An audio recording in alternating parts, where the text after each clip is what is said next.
In the beginning, God creates the heavens and the earth in 6 days. He makes Adam and Eve, who spend their days with God until they give in to temptation by eating from a forbidden tree. Sin enters the world, and things get so bad that God floods the earth and starts over with Noah and his family. Years later, God calls Abraham to follow him with the promise to make Abraham the father of a great nation. Abraham obeys, and God gives him a son, Isaac. Isaac's son Jacob has 12 sons. Joseph, Jacob's favorite, becomes second in command of Egypt.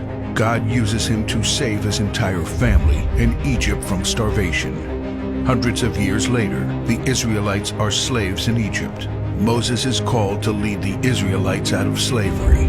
Joshua takes over after Moses and leads the people into the promised land. After Joshua, God raises up judges, temporary military leaders like Deborah, Gideon, and Samson, who protect and fight for God's people.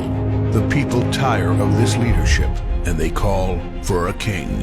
God gives Israel King Saul, King David, and then King Solomon. But it's all downhill from here.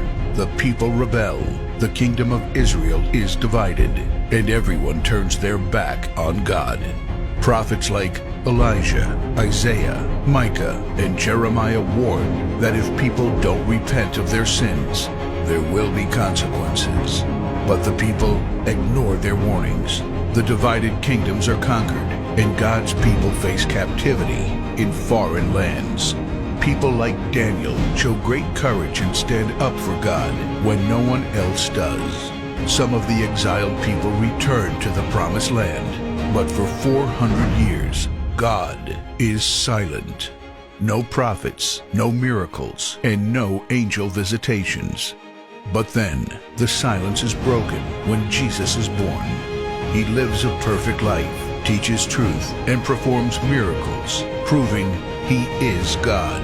He shows us the full extent of God's love by taking our place and dying on the cross for our sin. He is placed in a grave, but 3 days later, Jesus rises again, conquering sin and death. His followers travel the world, sharing the good news of His love and starting churches.